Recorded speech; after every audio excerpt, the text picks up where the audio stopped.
จะมาโหกันว่านะพ่อโหสบายดีพ่อแม่พี่น้องรู้สึกทุกคนเด้อ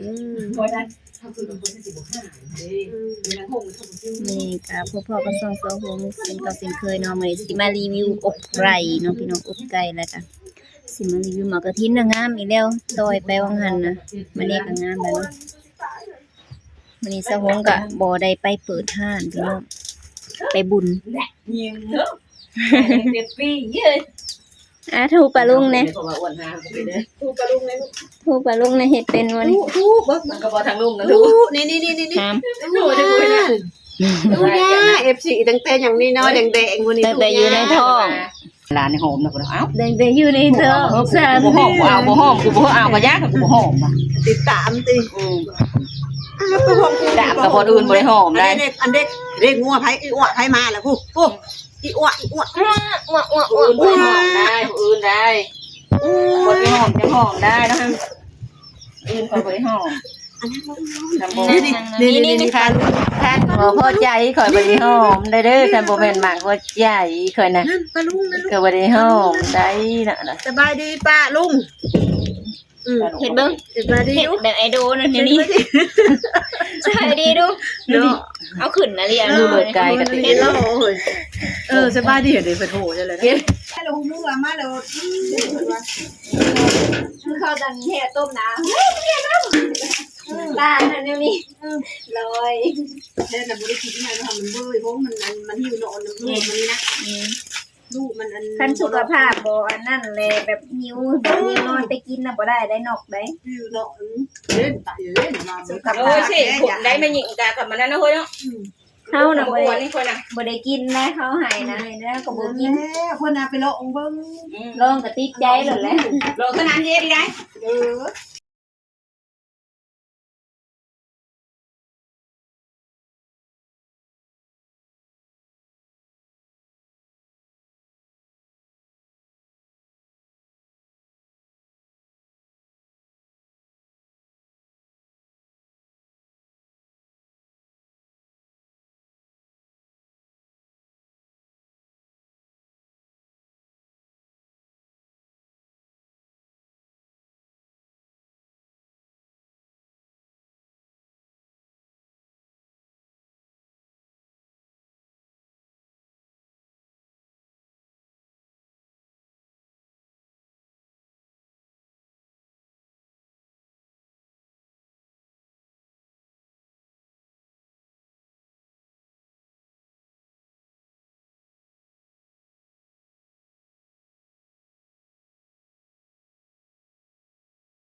หลังจากของพี่กับพ่อมันเด้จ้ะพ่อ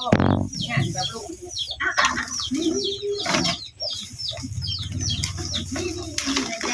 ไม่เจ็บได้ขาดงานมือนี่ก็ถือเอาไปหูประการเทศแน่กับจะอย่างนั้นเหรอเดี๋ยวมันเอาหายนะเย้แล้วก็หุ่นหุ่นหุ่นดีมาก หายก็มาซื้อตอนนี้กินด้วย ให้ยุ่มแน่ มาเลี้ยงดูพี่ทางลงทางลงดูต้องทำขั้น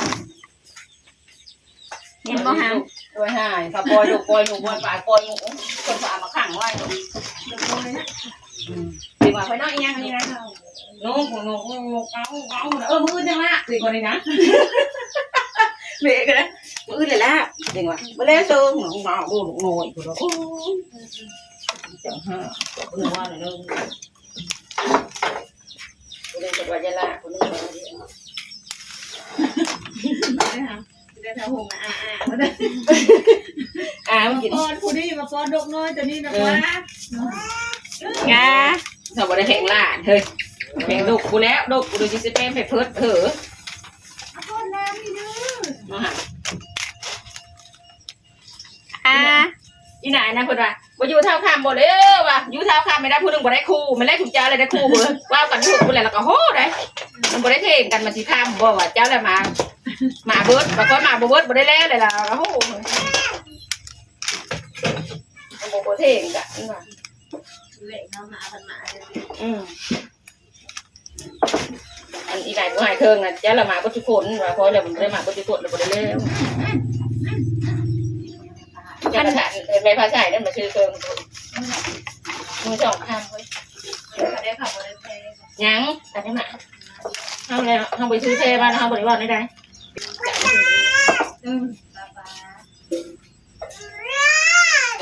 ป้ามึงจะไปใช้ไปดีกันมือบ้า จะมือบ้านแล้วเราซื้อคนธรรมดาเนี่ยเนาะ มากระถินเกษตรบางคนก็เอิ้นเกษตรเนาะต้นติดเฮือนเลย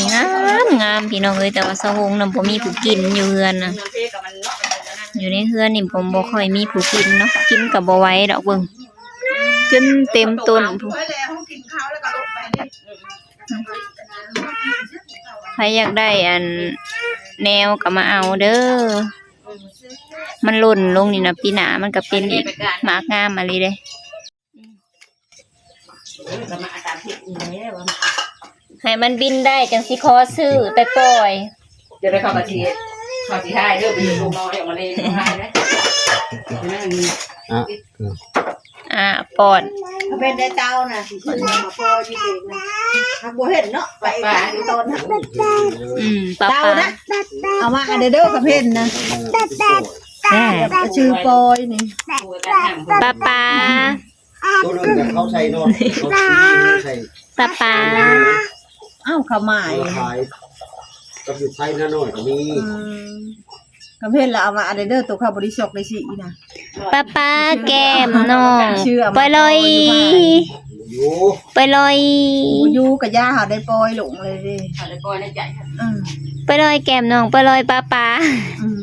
ป้า เขินเขินได้นั่นน่ะนะ ป้า ป้านั่นป้า14นี่ ทูญาดูทูญาปลาลุงดู ทูแบบไอโดนะยกขึ้นทั้งหัวย กขึ้นดูทู ป้าป้าแก้มน้องไปเลย ป้าดู ใช่ป้ามึงสิแกะแล้วแมลงกุดมาละซ้ำจะผงยังก็เขานะ แล้วกับลานอยู่แล้วกับพอ อย่า ไปลูก พี่ไม่มาพี่ไหม เอานี่นี่น้ำในตู้บังไงนี่เบิ้งอันนี้เย็นสบายเย็นสบาย เจ้าไหนนะเจ้าตูน เองเลยนะเหินละทุกคนจะตกหรอ อุ้ยแดดอะไรแล้วถ้าประเด็นก็ได้ก็ได้ นี่จะมาอันก็เอาไปหุบไปนี่วันติด อีโฮมบอลนี่นะ ไปหุบบ้านได้ โอ้ยหงผมได้บ้านนี่ก็ได้มาจ้ะ แสบโอ้ย แสบบ้าน เฮ้ยหงกันหนาวนะเดี๋ยวนี้ผมพูด นี่โอ้ยยังเก็บอยู่ตัวนี้นะ ทิปนี่เอา นี่เย็น เบิ่งเย็น ไม่ได้นะ ยิ้ม บ่ เบิ่ง บ่ค่อยบ่ได้กินได้บ่บ่แล้วค่อยสินึ่งกินฮ้อนๆเอา ปล่อยลอยแก้มน้องปล่อยลอยป้า ลูกกระบี่อ่ะคน ป้า แขวยิงแขวก็ออกแล้วแขวก็2-3เล่ม เบิ่งถึงสิทางนู้น ยันมาบุกเจ้าแบบบุกนั่นเห็นเป็นใหญ่มันเกิดกันกินมาถึงกัน เอาเว้นเถอะบ่ นะห้องน้ำมันกลายเป็นการอะไร กูว่ากับผู้ไป ก็ เยี่ยม ทำ เนาะ ได้ใช่เปล่านะ ว่าก็เยี่ยม อะไรน่ะจันมาบุกนี่นะมา โอ้โหเบิ่งเพิ่มหั่นยังบ่หั่นบ่เห็นบ่จิกเลยเพราะ บ่อยากอยู่นะ เป็นของหันเข้ากับกิน ยึบกินนั่นเขาขาดลำไส้อยู่กิน เนี่ยนี่เบิ่งกล้องนี่ มันมีมันท้องไม่ใช่ ไปลอยแก้มน้องไปลอยพุ่งออก นี่จะให้ดอกวันนี้นะนี่ตรงนี้ ลงซะนะคานไปจะไปเตะแด เดี๋ยวไปนะ นี่แข็งไปปฏิกลับมาได้ทำให้ เอา เย บุ อะ ญเกี่ยวกับเจ้าหนุ่มเอามาขายว่าลูกพี่เองไม่ให้กินโต เอามาทำเพื่อก็ให้เบิ้ลชื่อในงานในเก๊ อยู่ว่าจะกินอะไรชื่อกินน้ำบ่ มัน ผ่าน ถูกได้เยอะแต่คนยังได้คนเยอะ กินนั่นแหละ ที่ไข่เนี่ยว่า ไปหาตนา ไทยแล้วแซ่บนะ นี่มันกินเสียงไหม อบไก่ เอาน้ำเนี้ย อันนี้คือปรุงแล้วเรียบร้อยต้มเฮิงๆเนาะ อันกินเดียนะ กินอันนี้ก็ได้หอมจุ่ม ก็มัน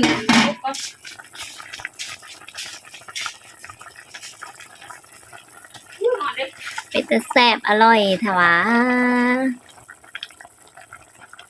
สำหรับคลิปนี้ก็ขอจบไปเพียงส่ำนี้เด้อฝากกดไลค์กดแชร์ติดตามส่งสะหงเด้อพี่น้อง ขาดใส่ตัวนั้น กบไก่